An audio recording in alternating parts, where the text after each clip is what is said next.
છેલ્લા ઘણા સમયથી હીરા ઉદ્યોગમાં મંદીનું ગ્રહણ લાગ્યું છે। ડાયમંડ સિટી સુરતમાં પણ મંદી જેવો માહોલ છે। એક તરફ હીરા ઉદ્યોગમાં મંદીનું વાતાવરણ છે તો બીજી તરફ ડાયમંડ કંપનીના સંચાલકોએ રત્નકલાકારોને આપવામાં આવતા ભાવોમાં ઘટાડો કર્યો છે, જેના કારણે સુરતમાં રત્નકલાકારોએ ઘટાડેલા ભાવમાં વધારો કરવાની માંગ કરી હડતાળ પર ઉતર્યા હતા, જેના પડઘા નવસારીમાં પડ્યા છે।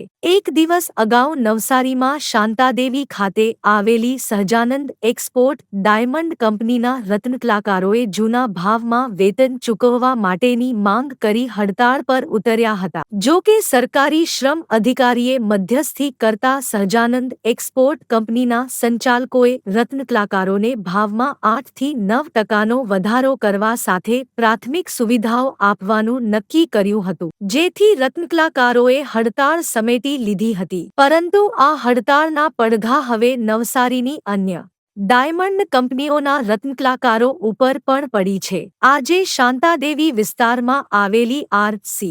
જેમ્સ ડાયમંડ કંપનીના રત્નકલાકારો હડતાળ પર ઉતર્યા છે। આર.સી. જેમ્સ ડાયમંડ કંપનીના અંદાજે 500 જેટલા રત્નકલાકારો હડતાળ ઉપર ઉતરી કામથી અળગા રહ્યા હતા। તેમણે પણ ભાવ વધારાની માંગ કરી છે। મારું નામ નીરજ કુમાર ઉમાશંકર વર્મા છે। મેં અહીંયા જોબ કરું 5 વર્ષથી આર.સી. જેમ્સમાં। છેલ્લા 5 વર્ષથી એકને એક જ ભાવ છે, ભાવ વધારો થતો નથી। આમાં અત્યારે માણસને બહુ તકલીફ પડતી છે, કેમ કે માણસ અત્યારે પહેલે 20,000નું કામ કરતા હતા, અત્યારે માણસો 12-13,000નું કામ કરે તો માણસ અત્યારે શું કરે? શાળાની ફી ભરવી કે ઘર ચલાવવું કે પછી અત્યારે મકાનના હપ્તા ભરવા, માણસને કંઈ સમજાતું નથી।